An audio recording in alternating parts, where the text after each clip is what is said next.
Hola nuevamente, espero que estés disfrutando nuestro tiempo juntos. Vamos a continuar con la segunda epístola de Pablo a los Corintios. ¿Sí? Vimos en la clase anterior la necesidad que Pablo tiene de escribirle a esta iglesia tan particular por el informe que había recibido, ¿no? De parte de lo de Cloé. Dice expresadamente ahí Pablo textualmente, ¿no? Expresa y dice, ellos me informaron.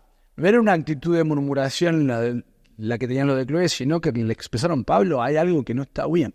Y ahí también, ¿no? Antes de meternos de lleno, tenemos una lección importante. Cuando te enterás, cuando llega a vos una noticia, una realidad de alguien que no está viviendo de acuerdo a lo que Dios espera de nosotros, ¿qué hacemos? ¿Desparramamos el chisme, la murmuración para destruir y exponer a aquel que está andando mal?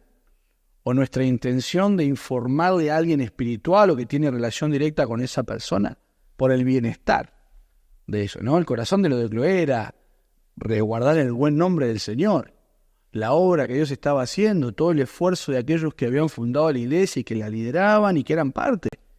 Entonces es importante que vos y yo pensemos, ¿no? Cuando llega a nosotros esa información, cuando vemos algo, cuando escuchamos algo que sabemos que no está bien, ¿qué hacemos con esa información? ¿La usamos para nosotros, para nuestro bienestar? Porque si le va mal a él, me va bien a mí, porque si a él lo sacan, entro yo. ¿O es mi intención y mi deseo el bienestar del hermano? Hace un tiempo atrás hablaba con un referente espiritual para mi vida, y él decía lo siguiente, ¿no? Cuando vos entrás en una discusión con un hermano, tenés dos opciones.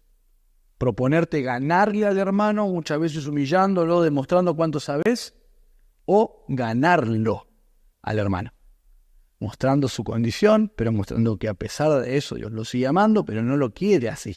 Por algo Cristo murió para transformar no solo nuestra eternidad, sino nuestra vida en esta tierra y usarnos a nosotros como la evidencia transformadora del poder del Evangelio.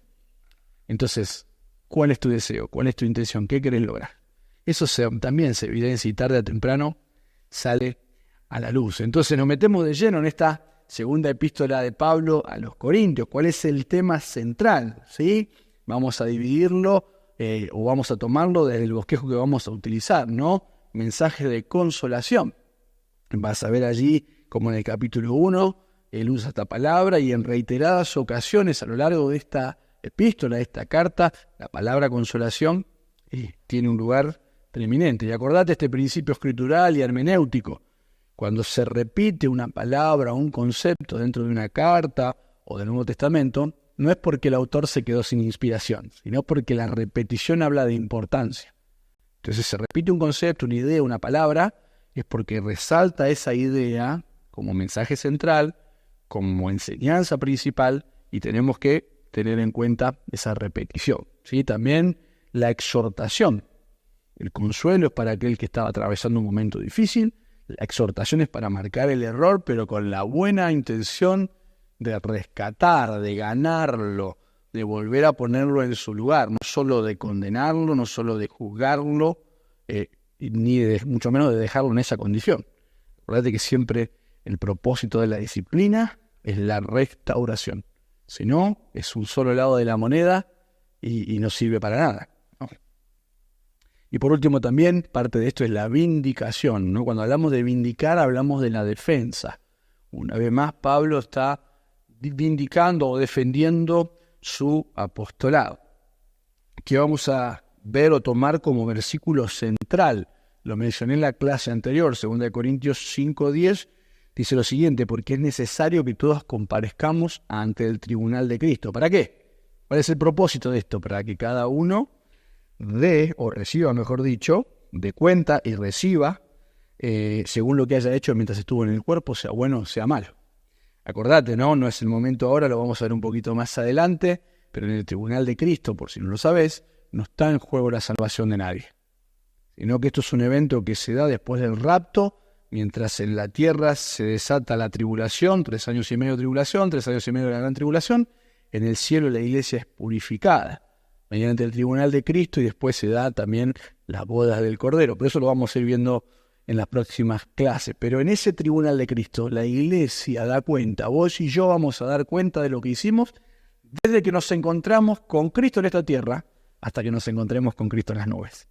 Vamos a dar cuenta de todo lo que vivimos en ese tiempo. El Señor va a filtrar, ¿no? Va a probar nuestras obras, y habla puntualmente de que muchas van a ser como heno, madera y hojarasca, que probadas por el fuego se consumen, pero muchos van a ser como oro, plata o piedras preciosas, que esa prueba del Señor va a evidenciar y los va a purificar. Entonces, consideramos que este versículo es clave. ¿Por qué? Porque la inminencia, mejor dicho, del tribunal de Cristo, o sea, que sea preeminente en nuestra vida, o sea, de tenerlo todo el tiempo presente, pero también la inminencia, que puede pasar en cualquier momento, y la conciencia de ese evento nos va a llevar a vivir la vida que Dios espera. Y debemos preguntarnos seguido, ¿y si fuera hoy?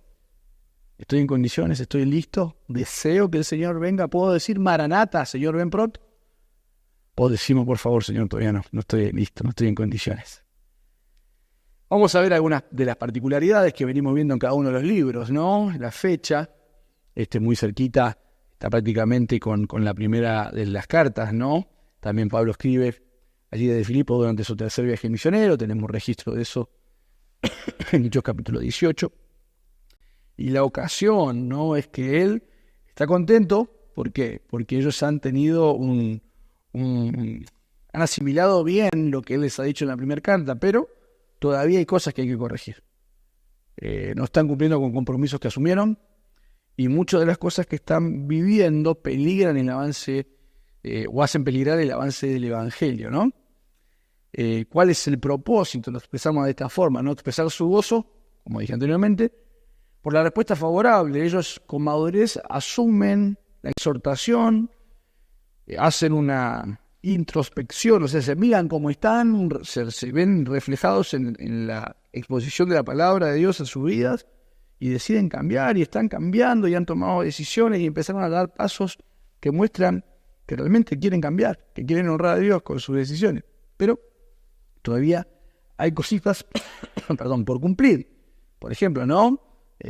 Se comprometieron a ser parte de la ofrenda, parte del ministerio de Pablo, yendo por las iglesias que había fundado. Era el levantar una ofrenda para los que estaban sufriendo allí en Jerusalén, ¿no? En el foco de la persecución. Acordate que allí en Hechos capítulo 1, versículo 8 puntualmente, el Señor le dice: van a recibir poder cuando reciban el Espíritu Santo y van a ser testigos en Jerusalén, Judea, toda Judea, Samaria, hasta el último en la tierra. La expansión del Evangelio no se da en gran parte por la decisión de la iglesia, sino porque llega la persecución y tienen que salir. Y justamente, ¿no? Cuando vos y yo estamos cómodos, muchas veces el Señor va a mandar persecución, de adentro, de afuera, incomodidades muchas veces, para sacarnos de esa comodidad y continuar con la labor.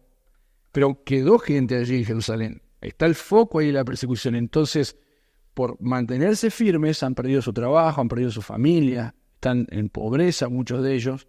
Entonces Pablo, parte de su ministerio es desafiar y animar a que puedan suplir las necesidades de los hermanos que están allí, y quizás también las propias, ¿no?, del apóstol Pablo, y muchos se habían comprometido también con asistirlo a él, ¿no? Pero también otro de los propósitos, como venimos hablando y como vamos a seguir hablando en cada una de esas epístolas de Pablo, tiene la necesidad de recordarles que a él lo llamó Cristo, que él es un discípulo, un apóstol de Jesucristo, que fue su encuentro con él lo que transformó su vida, y fue ese tiempo con él lo que determinó la dirección que le iba a dar a su vida. Y qué triste, ¿no?, es cuando muchas veces vos y yo dudamos de obrar de Dios en la vida de otro. Y lo más triste es cuando tenemos el pasado que Cristo perdonó al presente. Y muchas veces nosotros somos usados por Satanás más que por Dios, para señalar el error del otro, para condenar o condicionar la obra del otro por lo que era antes de Cristo, o inclusive por lo que cometió estando en Cristo. Pero si el Señor lo perdonó, si el Señor lo restauró, ¿quién sos vos? ¿Quién soy yo? Para volver a traer ese pasado que Cristo decidió enterrar en el fondo del mar. Por eso tengamos cuidado muchas veces, ¿no? Te hablaba que el versículo clave es 2 Corintios 5:10, porque ahí lo que se va a poner de manifiesto o en evidencia es la intención con la que hacemos las cosas. Porque el Señor no va a medir por fruto, por cantidad, va a medir por la calidad, por el corazón. Por eso es tan importante, ¿no?, pensar en qué es lo que nos motiva. Vamos a ver cuando lleguemos a Colosenses, capítulo 3, versículo 23, el Señor dice: todo lo que hagan, háganlo como para el Señor, porque a Él le van a dar cuenta. No juguemos para la tribuna, como solemos decir acá en Argentina, ¿no? Para los que ven, para los que aplauden. Sino que hagamos lo que hagamos, hagámoslo para el Señor, como el Señor lo espera y como Él lo hizo por nosotros. Algunos de los distintivos que vemos, ¿no?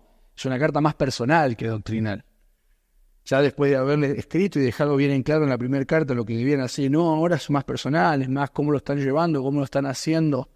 Es más una necesidad de expresarles y de tenerlos ahí como cortito, con poca distancia para que no vuelvan a lo mismo, ¿no? Pablo expresa su corazón, da muchos detalles acerca de lo que él siente y lo expresa y no tiene problema de hacerlo. Paréntesis, ¿sos de aquellos que les cuesta expresar lo que siente?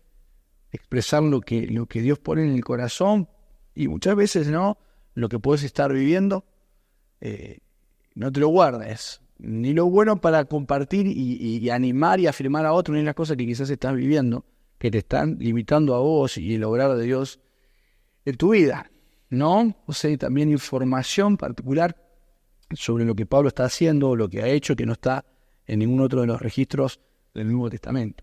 Vamos a ver entonces cómo dividimos esta carta, ¿no? Que bosquejo, como te dije ahí anteriormente, en el propósito, mensaje de consolación, de exhortación y de vindicación. Vamos a meternos en estos detalles. En primer lugar, Pablo consuela, y fíjate lo que dice allí en el capítulo 1, versículo 5, ¿no? Porque de la manera que abundan en nosotros las aflicciones de Cristo, así también por el mismo Cristo abunda, ¿qué cosa? Nuestra consolación. Si somos atribulados, para su consolación. Y así Pablo, ¿no? va a ir repitiendo esta palabra una y otra vez. Y acordate desde el principio, ¿no? Te resalta la importancia de consolar, la importancia de llevar consuelo, la importancia de muchas veces aquello que yo he recibido de parte del Señor, poder darlo. Y acá también se desprende un principio fundamental: no podés dar lo que no tenés. Va a costar muchísimo, probablemente nunca suceda que vos seas un puente de consolación si vos no encontraste tu consolación en Cristo, si no fuiste consolado por Él. Entonces vamos a ver, ¿no? Allí en la tribulación, en medio de lo que están viviendo, la importancia de consolar, de encontrar el consuelo en Cristo y también consolar a otros que están pasando por lo mismo con nosotros, ¿no? Situaciones que se van dando, que no esperan y hacen que Él no llegue en el momento que quiere. Entonces Él está con la necesidad de decirles: tranquilo, ya va a llegar. Me lo propuse y lo vamos a lograr. Hay un malentendido en la primera carta. Fíjate lo que dice allí en el versículo 2, ¿no? Del capítulo 2, versículo 1 y 2, y también vamos a leer el 3, ¿no? Esto puede terminar para conmigo, no ir otra vez a vosotros con tristeza. Porque si yo contristo, ¿quién será el que luego me alegre, sino aquel a quien yo contristé? Y esto mismo les escribí para que cuando llegue no tengan tristeza de parte de aquellos de quienes me debería gozar, confiando en vosotros todos, que mi gozo es el de todos vosotros. Claro, muchos decían: ¿por qué no se escribe esto? ¿Qué es lo que quiere lograr? Y Pablo tiene la necesidad de expresarles y recordarles que lo que él se propuso es de corregirlos, es de consolarlos, es de animarlos. Y la importancia también, ¿no?, de aclarar aquellas cosas que no son claras. Consuela también con respecto al hombre del que habla en la primera carta, ¿no? Y la importancia de él de que como iglesia muchas veces marcar el error, entrar en el proceso de disciplina, pero ese seguimiento que lleva a la restauración es fundamental para que eso produzca la razón que queremos lograr, ¿no? Consuelo por medio de un ministerio victorioso, de vivir en lo que Dios tiene para cada uno de nosotros. Consuelo, ¿no?, a partir del propio testimonio de ellos, animándolos a que recuerden que el obrar de Dios en su vida va a ser lo que Dios use para obrar en la vida de otros, ¿no? Comenzamos otra vez a recomendarnos a nosotros mismos. ¿Tenemos necesidad, como alguno, de cartas de recomendación para vosotros o de recomendación a vosotros? Y fíjate lo que dice, ¿no? Nuestras cartas sois vosotros, ustedes son nuestras cartas, escritas en nuestros corazones, conocidas y leídas por todos los hombres. Pablo anima con estas palabras, les dice: ustedes son la evidencia, ustedes son la mejor publicidad de la obra de Dios, de la gracia de Dios, del Dios que marca el error, que disciplina, pero que restaura. O muchas veces nosotros somos la peor publicidad, ¿no? Por cómo tratamos, por cómo vivimos, de lo que Dios es y lo que Dios puede hacer. Damos muchas veces una imagen distorsionada de Cristo. Continuamos. consolación por medio del obrar en justicia, ¿no? Consolación en medio o por medio de un ministerio honesto, a pesar de la persecución y demás. Allí en el capítulo 5, ¿no? De saber que somos parte de lo que Dios ha hecho con nosotros, ¿no? La seguridad de lo que vamos a encontrarnos también en ese bienestar, ¿no? Futuro. Porque sabemos que si nuestra morada terrestre, en este tabernáculo, este cuerpo se deshiciere, puntualmente por lo que estamos viviendo, quizás atravesando problemas de salud, quizás hasta sufriendo físicamente por causa de Cristo, tenemos de Dios un edificio, una casa no hecha de manos, eterna en los cielos, ¿no? Ese cuerpo nuevo que vamos a recibir cuando nos encontremos con nuestro Salvador. Versículo 14 en adelante vemos, ¿no? El amor de Cristo nos constriñe. Esta idea es algo que nos impulsa, nos mueve, nos motiva. ¿A partir de qué? De su amor. Motivados a amar y por medio de ese amor manifestárselo a la iglesia, al cuerpo de Cristo y también a los perdidos. Capítulo 6. No, así, pues nosotros como colaboradores suyos exhortamos también a que no reciban en vano la gracia de Dios, porque dice: en tiempo aceptable te he oído, en el día de salvación te he socorrido. He aquí ahora el tiempo aceptable, he aquí ahora el día de salvación. Pero sigue, ¿no? No damos a nadie en ninguna ocasión de tropiezo, para que nuestro ministerio no sea vituperado. Antes bien, nos recomendamos en todo como ministros de Dios, en mucha paciencia, en tribulaciones, en necesidades, en angustia, en azotes, en cárceles, en tumultos, en trabajos, en desvelo, en ayuno, en pureza, en ciencia, en longanimidad, en bondad, en Espíritu Santo, en el amor sincero. El amor sincero, ¿no? Pablo deja bien en claro lo que quiere lograr y cómo están viviendo este ministerio de separar las cosas, de separar los tantos, ¿no? De separación no solo del mundo, sino de las cuestiones también muchas veces que nos llevan a volver al lugar donde Cristo nos ha sacado, ¿no? Consolación por medio de la obediencia. Podemos ver allí en el versículo 1, ¿no? Así, amado, puesto que tenemos tales promesas, limpiémonos de toda contaminación de carne y de espíritu, perfeccionando la santidad en el temor al Señor.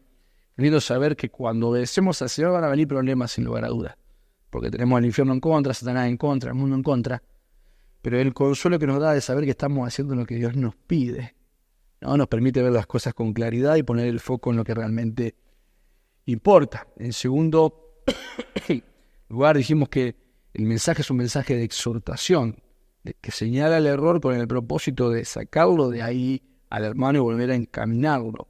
Fíjate el versículo 11 del capítulo 8. Ahora pues llevad también a cabo el hacerlo. Está todo bien, ya les gustó, se sienten mal con cómo están viviendo, entendieron lo que quiero decir, lo han asimilado, bueno, todo perfecto, pero ahora hay que llevarlo en la acción, ¿no? Hay que dejar tanto sustantivo y empezar a poner más verbo. Eso es lo que está Pablo expresándole, ¿no? Para que como estuviste prontos a querer, así también lo estéis en cumplir conforme a lo que tengáis. Y puntualmente está hablando acá ese deseo de ser parte de esta ofrenda que veníamos hablando. Entonces el Señor nunca te va a pedir más de lo que tenés, aunque muchas veces desafía nuestra fe en un compromiso de ir más allá de lo que tengo a mano para desafiar también el obrar de Dios y mi fe en Él. Entonces vemos cómo Él va a tomar este tiempo para exhortar, ¿no? A seguir el ejemplo de las iglesias de Macedonia. Esta porción es fantástica, ¿no? Pablo le dice, ustedes, voy a parafrasearlo, ¿no? Ustedes solo dan cuando tienen, pero el compromiso va más allá de tu realidad. Y acá también se desprende un principio que es fundamental. Nuestra realidad no cambia nuestra responsabilidad. ¿Te acordás de la viuda? Solo tenía 2 moneditas y sin embargo ofrendó. Entonces, Dios no ve cuánto das, sino con cuánto te quedás. Entonces, qué importante es entender que Dios conoce nuestra condición, porque lo que tenemos es lo que recibimos de su mano. Pero yo no puedo dejar mi responsabilidad de lado, aunque sí, en realidad, Señor, hoy no tengo nada para darte. Bueno, pero busquemos, evidentemente acá no era la realidad del Corinto, no era que ellos, o del Corintio, perdón, no era que ellos no tenían, no estaban cumpliendo con lo que habían hecho. Estaban usando lo que habían separado para Dios, para las cuestiones que ellos querían o para las urgencias y necesidades. Consejo, hermano, si decidiste darle al Señor esto, mantenete ahí porque si no te va a hacer faltar. Lo que prometiste, cumplilo. Lo que dijiste que le ibas a dar, dáselo. El Señor es fiel, nunca te va a faltar. Exhortación a recordar el ejemplo supremo, el ejemplo de Cristo, ¿no? Conocéis la gracia de nuestro Señor Jesucristo. O sea, que Él se entregó, que Él dio, que Él expresó de forma práctica el amor. Entonces, tu amor hacia el Señor, tu amor hacia el hermano, tu amor hacia el compromiso que asumiste, es ponerlo justamente en acción y no descuidarnos, ¿no? A cumplir la promesa, ¿no? Siguen los versículos de esto que ellos habían dicho, ¿no? Nosotros queremos ser parte. Bueno, continúa con eso, asumilo y llévalo a cabo. A recibir las comisiones, ¿no? Las comisiones elegidas. Fíjate, versículo 8. Pero gracias a Dios que puso en el corazón de Cristo la misma solicitud, ¿sí? Por vosotros, pues a la verdad recibió la exhortación, pero estando también muy solícito, por su propia voluntad partió para ir con ellos. Y enviamos juntamente con él al hermano cuya alabanza en el Evangelio se oye por todas las iglesias. Y no solo esto, sino que también fue designado por las iglesias como compañero de nuestra peregrinación para llevar este donativo que es administrado por nosotros para la gloria del Señor mismo y para demostrar nuestra buena voluntad. Entonces, él anima a ellos diciéndole, mirá, ellos se comprometieron y lo están haciendo. Ustedes también háganlo, cumplan con aquello que había prometido, ¿no? Entonces, él se propone eso y los anima a que ellos tomen el ejemplo de aquellos que se mantienen en la promesa que han hecho. Y también podemos ver allí como en el capítulo 9, él los anima, los exhorta, ¿no? Y que él, en cuanto a lo que él había hecho para con ellos, ¿no? Él se había gloriado en cuanto a ellos. Y ellos los anima, o sea, ustedes producen esto en mí, por lo que hacen. Ustedes me animan, ustedes me bendicen, entonces yo quiero animarlos con eso. Porque si yo lo veo y ustedes me animan, yo estoy animado para animar, ¿no? Y nos retroalimentamos y nos fortalecemos cuando uno marca el error y el otro decide aceptarlo y cambiarlo, y así vamos creciendo en lo que Dios tiene para con nosotros. Entonces, un mensaje de consolación, un mensaje de exhortación, pero también ya cerrando esta última parte del capítulo 10 al 13, vemos un mensaje de vindicación, versículo 5, ¿no? Y pienso que nada he sido inferior a aquellos grandes apóstoles.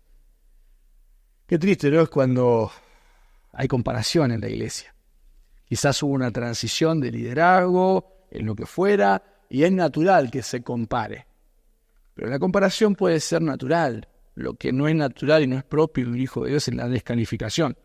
No porque antes se hacía y vos no hacés, no porque aquel era o porque hacía o sabía y se descalifica al siervo. Si creemos que Dios pone a las personas en autoridad, entonces el que está también lo puso Dios, o lo permitió al menos.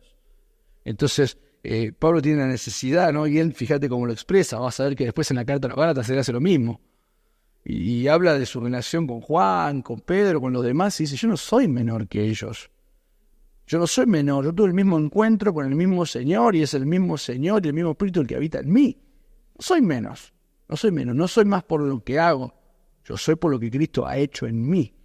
Entonces, él tiene la necesidad, ¿no?, de defender su apostolado, no por una cuestión de orgullo, porque la base de su ministerio es su testimonio. Y la base de tu ministerio y del mío es nuestro testimonio. Es nuestra realidad que vivimos, en la vida de Cristo en nosotros la que da autoridad en lo que hacemos. Si no podemos conformarnos o terminar convirtiéndonos, en profesionales en lo que hacemos.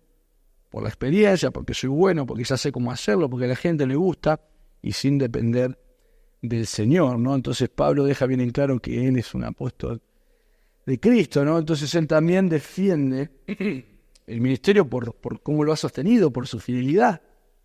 Mire cómo he vivido, miren lo que hago. Si no me creen a mí, créanme en sobra, dijo el Señor, ¿no? Y Pablo toma esa misma actitud, ¿no? Él defiende su apostolado al decir, si yo no soy apóstol de Cristo, entonces ¿por qué estoy viviendo como estoy viviendo? ¿Por qué decido lo que decido? ¿Alguien que quiere vivir para sí o que quiere exaltarse a sí mismo va a pasar por lo que yo estoy pasando? ¿Va a ser latigado, apedreado, va a sufrir un naufragio, va a sufrir tanta persecución por parte de los suyos si realmente Dios no lo llamó? Entonces Pablo lo expresa de forma hasta lógica, ¿no? Muchachos, ¿qué están diciendo? ¿Cómo se atreven a decir esto? ¿Por qué no miran lo que está pasando? También él defiende a poner en evidencia a los falsos profetas. Ustedes cuestionan lo que yo soy, pero prefieren a aquel, o miren pero fíjense cómo viven, fíjense en lo que enseñan, no está respaldado por lo que dijeron los apóstoles anteriores, no está respaldado por el obrar de Dios, por la vida de Jesús. Son falsos profetas. Miren lo que dicen, no se cumple, y no solo no se cumple, sino que ellos tampoco lo cumplen. Entonces, evidencias, ¿no?, que demuestran que Pablo realmente es quien decía ser, aunque él no lo decía para darse a conocer, sino por la necesidad que tenían los demás, aparentemente, de que él le demuestre que era una persona que Dios había elegido para la labor que estaba haciendo, ¿no? Esa defensa de no ser indulgente, de no dejar pasar ciertas cosas. Pablo dice, miren cómo vivo, miren lo que predico, miren que yo soy imparcial, yo no quedo bien con algunos y con otros no. Eso es evidencia de espiritualidad. No puede ser que yo diga que soy espiritual y que soy un siervo de Dios y que el pecado de uno lo trato de una forma y el pecado de otro lo trato de otra. ¿Cuántas veces vemos eso en la iglesia, no? Los pecados de los cercanos son menos nocivos o menos abrasivos que los que hacen aquellos que no estoy tan cercano.